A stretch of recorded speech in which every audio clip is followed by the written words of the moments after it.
Hello, and welcome to HMR 1, Slavery, Lecture 5. Lecture 6. We'll be working today on trying to answer some of the questions I posed at the end of our most recent lecture. And in that lecture, we looked at the ways that coalitions can be built around ending slavery, the possibility of an incremental or political process leading to the ending of the not just the slave trade, but ultimately to the ending of slavery as a legal practice itself in much of the world. We also thought very briefly, and I hope that you had a chance to think about this perhaps in section, which is why does the enslaved get left out of this conversation of ending slavery? Where's the compensation? Where is the repatriation? Where is that? If this is not about justice, this is about ending a practice. And for many, including those who approach this from a very religious perspective, saw this as sort of trying to wash their societies of sin, but not necessarily advocating for the equality of the enslaved person.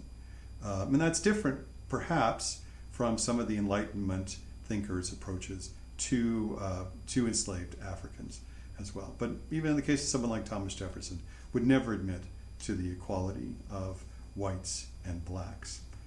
And so we have to ask ourselves, and Jefferson may be a good direction into this, we need to ask ourselves, why did it take a war in the United States to end slavery? Now that's an entire class to try to answer that.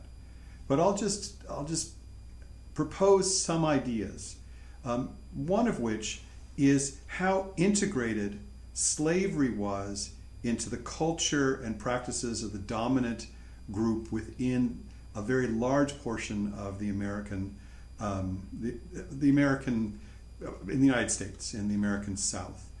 The second is the nature of American politics, the structure of American politics, which the United States Constitution and the 10 Amendments, the electoral process, and in particular the Electoral College and the United States Senate were all built around a way to maintain the political power of the states of the American South to veto or at least control efforts to end slavery. So the political process itself was inclined towards the perpetuation and support of white supremacy. I think the others have to do with the intimate nature, if you will, of the relationship with slavery. Thomas Jefferson not only had a white woman that he was married to, but was engaged in sexual rape relationships with African Americans in his employ, one of which, Sally Hemings, was his wife's half sister. So to the degree that slavery was integrated into the way Americans thought about themselves, about their relationship to culture, about their relationship to power, slavery was so sort of woven into it that abandoning it was not just a commercial transaction like it might have been elsewhere. And especially in these countries, in these parts of the Caribbean where the ratio of slave to free, of African to European was much different than it was in the United States. So it also brings up another question, which is, do two human wrongs make a human right? I know that's kind of silly, but on the face of it, violence is wrong. Violence leads to killing, leads to death, leads to destruction, leads to rape. Violence is on its face a human rights violation. Right? But the question that has to be posed sometimes is, are there situations, are there moments when violence is one of the paths forward to human rights change? Finally, I know we said that the political process that ended slavery in Great Britain, the British Empire, and also in French and Spanish empires and the independent states of Central and South America was a largely peaceful process. But slavery has never been peaceful. slaves have always risen up against and tried to kill their masters.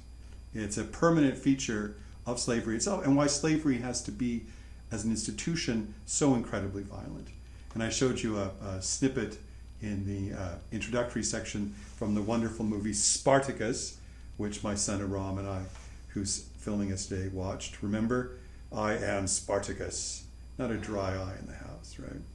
So Spartacus was part of what was called the Third Servile War, the Third Slave War of the first century before the Common Era. And what's important to understand about that slave rebellion, and one of the things that will distinguish it from the kinds of revolts, revolutions, and rebellions we're going to talk about today, is that it wasn't as though Spartacus and his men, despite the portrayal by Kirk Douglas in the film, were not about reforming society. They just wanted to escape, go home.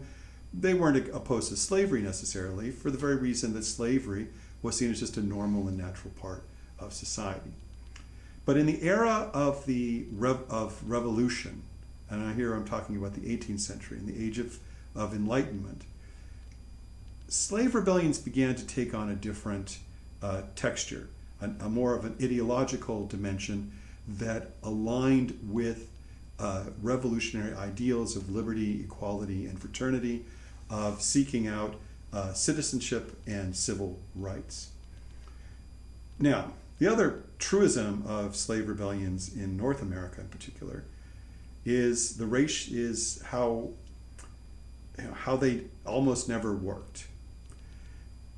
Historians have counted and think that there were 21 slave rebellions in the United States, in what became the United States and North America and the Caribbean in the era before the ending of slavery, of which one worked. Now, we can discuss what working actually means, but one that led to the emancipation of entire populations. And that was Haiti, or Haiti.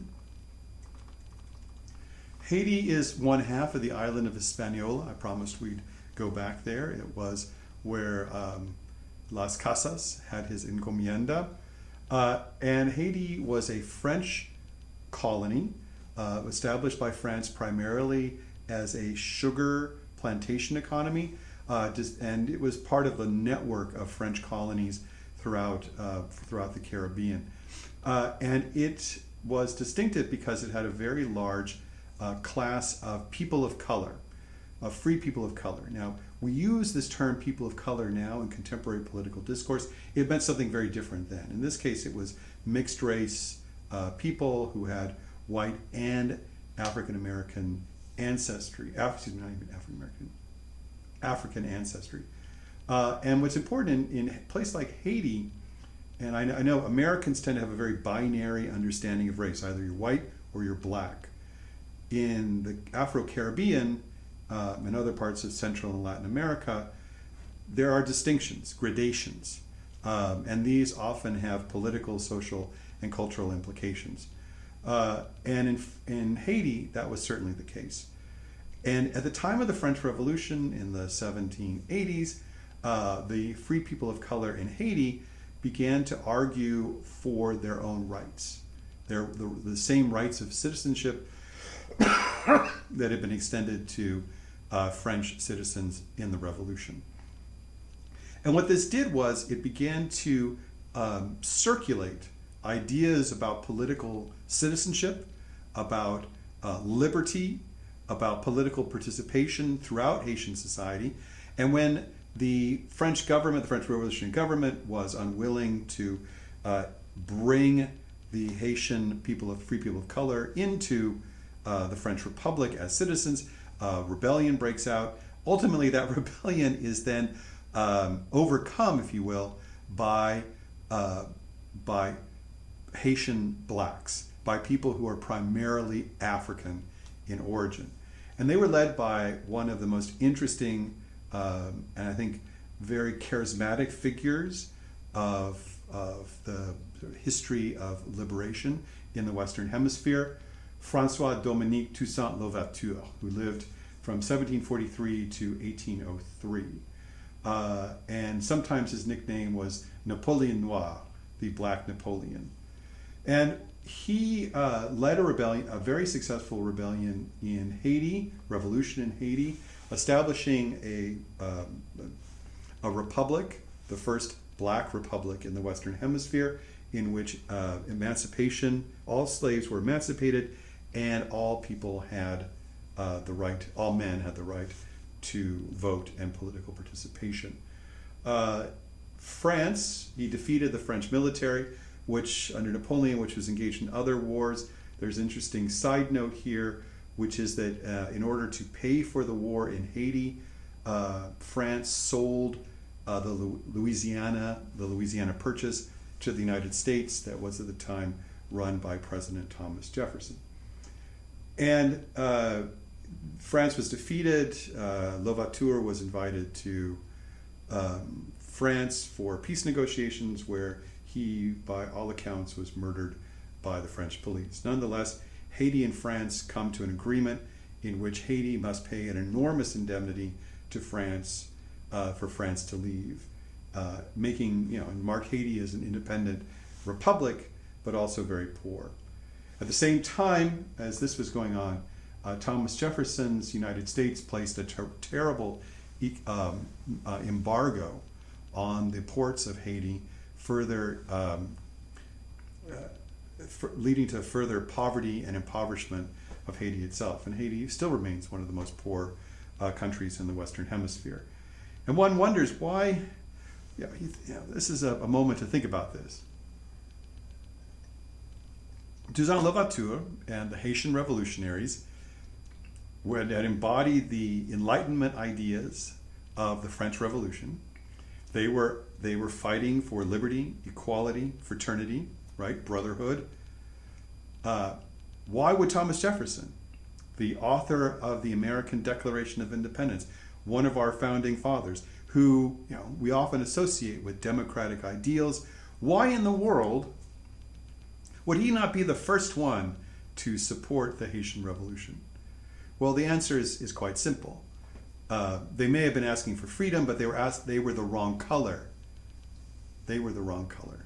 And his great worry, and this would come to pass, would be that the Haitian Revolution would serve as an inspiration for American blacks, for African American enslaved people to rise up against slavery. And I think that was a perfectly reasonable fear. There was a great deal of circulation of trade from Haiti to South Carolina in particular, where African sailors working on French and American vessels would have been able to exchange ideas and learn about what was happening throughout the Caribbean. So Haiti emerges as this relatively free place, free state, with terrible economic and social problems. But nonetheless served as an important inspiration for later black liberation movements in North America, including that one associated with Denmark Vesey. Denmark Vesey of South Carolina. So Denmark Vesey was a free man. He was not a slave.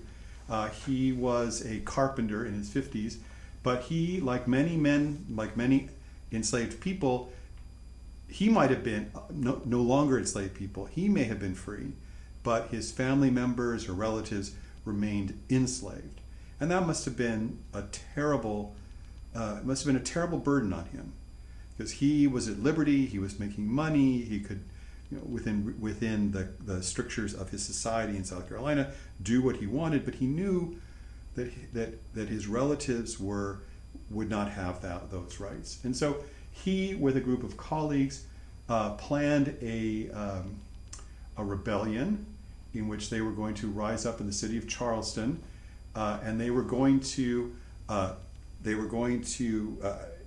arm blacks in Charleston and up and down the river that feeds Charleston and the coast. They were going to go into various plantations, kill plantation holders, take and then free the enslaved people on the plantations who were then moved back to Charleston, where they were going to get on boats and head to Haiti, where they would be free, where they would seek asylum. He planned it for July 14th, 1822, which of course is Bastille Day. Again, sort of the connection between Haiti and revolutionary French ideas is redolent in what Denmark Vesey was seeking to do. Unfortunately, someone ratted him out, and he and 31 other people were arrested. He was tried and he was hanged.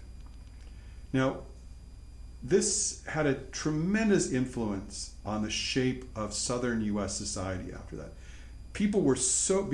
White people became so afraid that the blacks would rise up against them, that there was a radicalization of Southern society, where once the slave was seen as rather docile and complacent, and was allowed to sort of inhabit his or her own world, now there was a mobilization of white society to keep the blacks under control, including the establishment of fairly large militias that could be called out at any moment to defend themselves, to defend whites against blacks, but also increasingly restrictive rules about black literacy, about allowing enslaved people to learn to read and write, and in the case of South Carolina, the disestablishment of the African Methodist Episcopal Church, which was a black church, that part of the Episcopal Anglican tradition, which was very strong in South Carolina, and it served as a meeting point for Vesey and his co-conspirators. And that church that they met in, I think, is something we need to think about that church in a moment. But I think this is interesting to me, that black resistance to slavery, which is natural and understandable, radicalized white society and made it more violent, more fearful, more angry, and more hate-filled. Right? And it probably, I would imagine we can trace even many of our contemporary issues in terms of race relations in this country to moments like that, moments even before the American Civil War and then the Jim Crow era that follows. Right? And I think a good way to think about that is the church that Denmark Vesey used was the Mother Emanuel Church in Charleston, South Carolina. And many of you may not be old enough to remember this. It was only 5 years ago, but it was the site of a terrible act of violence where a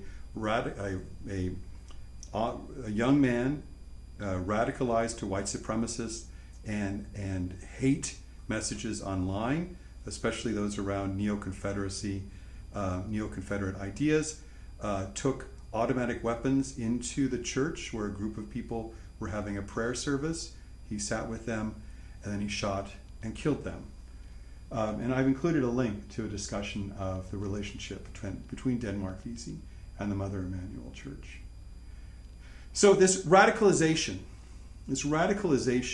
in many ways force and the political, the way that American politics work, in many ways forestalled the kind of British example of a peaceful and incremental change. Right? And that's an argument. I don't have a time. We only have a little bit of time, but I don't have a chance to really unpack that. But we have wonderful scholars at UC Davis who do talk even more at length about these issues. And really the central figure that emerges from the complex of political failure that was inherent to the American political system and the radicalization of white society in the era before the American Civil War is a man by the name of John Brown, who lived from 1800 to 1859. And depending on your view of slavery and Southern heritage and so on, John Brown is either one of America's worst terrorists or he was the first American freedom fighter. And that's because he engaged in radical symbolic violence and actual violence against pro-slavery elements in the American Midwest, and then brought the war almost to the very steps of the United States Capitol. So, who was John Brown? Well, John Brown first came to international attention in a series of massacres that took place in Kansas. In the 1850s, Kansas was a site of tremendous conflict between pro-slave elements and anti-slave elements. Some people moving into Kansas were opposed to slavery; others were for slavery. This is something you should have covered in AP U.S. history, but maybe we aren't doing that as much anymore.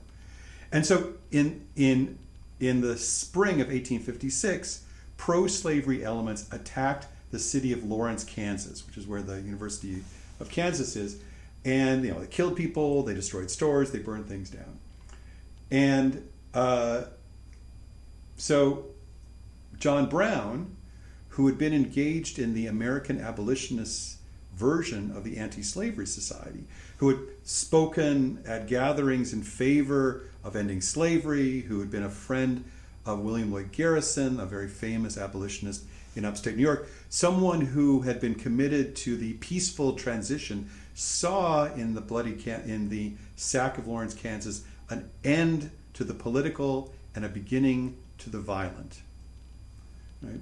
And so he organized a group of men, including his son, on the pro-abolition side, the anti-slavery side, rode over to a neighboring village that was pro-slavery, rousted all the men from the tiny little settlement, brought them out in front of their houses, and killed them all. And in the case of John Brown, he used a sword to hack them to death. Now, the question is, why did he use a sword? Could have used a gun, could have done something else. But John Brown understood the role of symbolic violence, and the notion of the sword had in it a kind of avenging angel, or an almost holy notion. And this is why contemporaries will often associate John Brown with those radical Islamist terrorists and so on. Something which I do not do at all, and actually find quite offensive. Now, after the events in Kansas, which were so over the top, the newspapers covered it, John Brown became famous and began to attract a following. And in the course of as his following developed, he also began to make an argument about the role of violence in ending slavery. And John Brown believed that America was already in a state of war. This is 1856. This is still 4 years before the American Civil War. He believed America was already at war. Why was it at war? Because American politics and society were making war on black people. They were enslaving them. They were raping them. They were denying them access to jobs, to education, to political enfranchisement. And there's an interesting argument there, right? He was saying we were already at war. We're already at war with part of the people who live here in this country, right?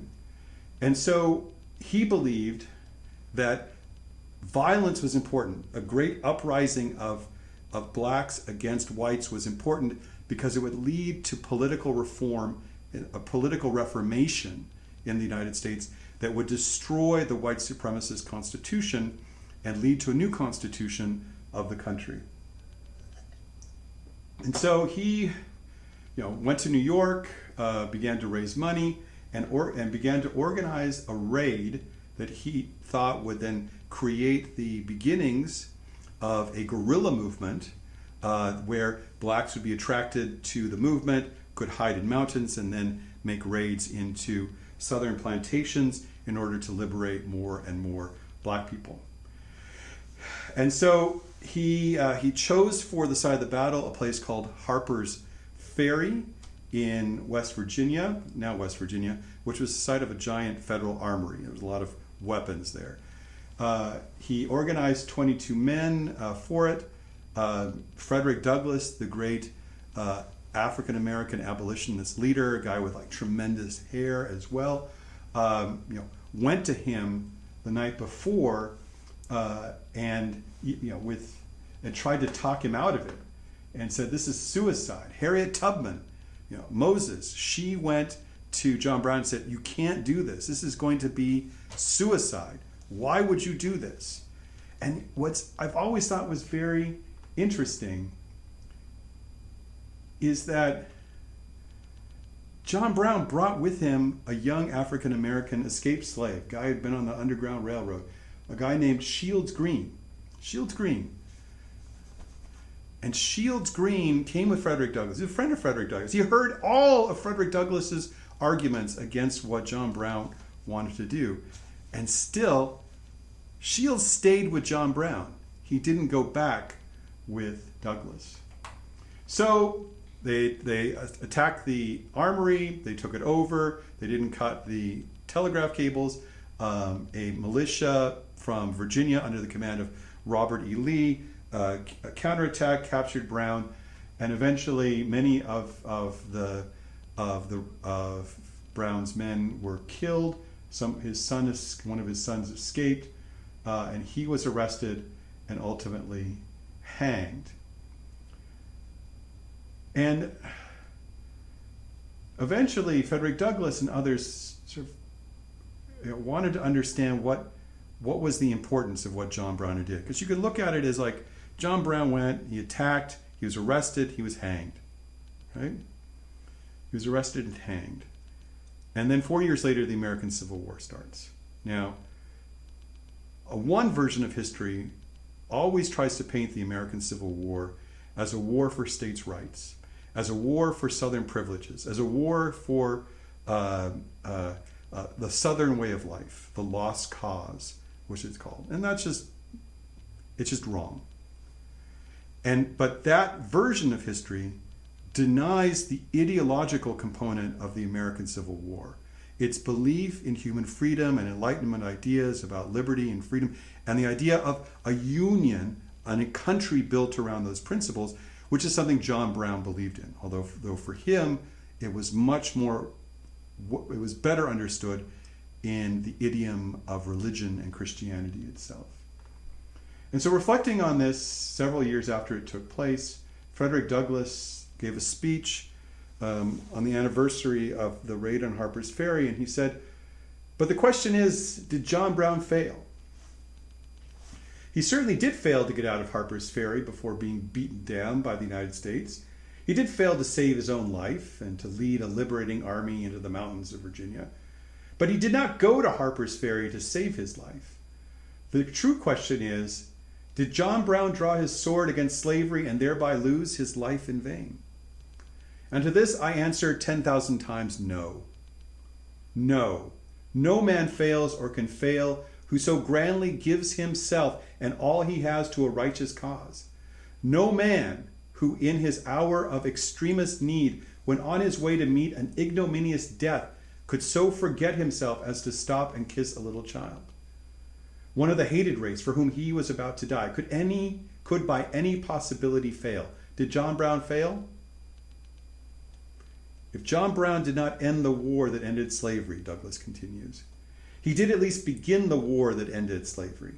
If we look over the dates, places, and men for which this honor is claimed, we shall not find that Carolina, but Virginia, not Fort Sumter, but Harper's Ferry, and not the Arsenal, not Colonel Anderson, but John Brown began the war that ended American slavery and made this a free republic. Until this blow was struck, the prospect for freedom was dim, shadowy, and uncertain. The irrepressible conflict was one of words, votes, and compromises. When John Brown stretched forth his arm, the sky was cleared. The time for compromises was gone. The armed hosts of freedom stood face to face over the chasm of a broken union. And the clash of arms was at hand. The South staked all upon getting possession of the federal government, and failing to do that, drew the sword of rebellion and thus made her own, and not Brown's, the lost cause of the century.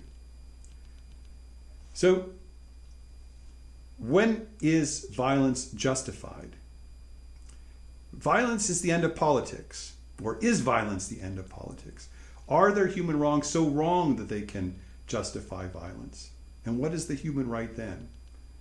But nonetheless, the American Civil War ended slavery with the passage of the 13th, 14th, and 15th Amendments to the United States Constitution. Slavery became illegal, and nonetheless, the legacies of slavery have persisted.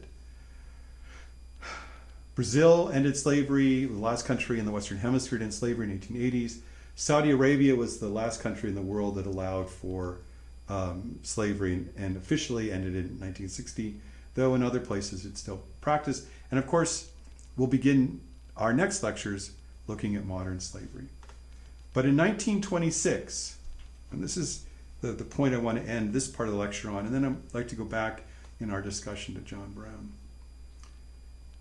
In 1926, the League of Nations, representing most of the countries of the world, passed what's called the Convention on the Elimination of Slavery, or the Slavery Convention. And the Slavery Convention was a document that these countries' diplomats gathered together. They hammered it out, and eventually they signed it, and it went into force. And it had a few key elements that I want to share with you. First, it defined slavery as the status or condition of a person over whom any or all of the powers attached to the right of ownership are exercised. And the slave trade was defined as including all acts involved in the capture, acquisition, or disposal of a person with intent to reduce him to slavery. All acts involved in the acquisition of a slave with a view to selling or exchanging him. All acts of disposal by sale or exchange of a slave acquired with a view to being sold or exchanged, and in general, every act of trade or transport in slaves. Not only did it define slavery in the act of banning it, it also called on the countries of the world to act against slavery together, to unite against slavery. Article 2 tells us the parties agreed to prevent and suppress the slave trade and to progressively bring about the complete elimination of slavery in all its forms. And Article 6 enjoins the parties to promulgate severe penalties for slave trading, slaveholding, and enslavement. So this is a far cry from the Hammurabi's Code, from the era of Sepulveda and Las Casas. Now the world is in agreement that chattel slavery, and now we'll have to define chattel as opposed to modern slavery, that the buying and selling of people would no longer be something that governments would uphold or defend. And more so, that now the world was no longer on the side of the slaveholder, but on the side of the enslaved human. Thank you.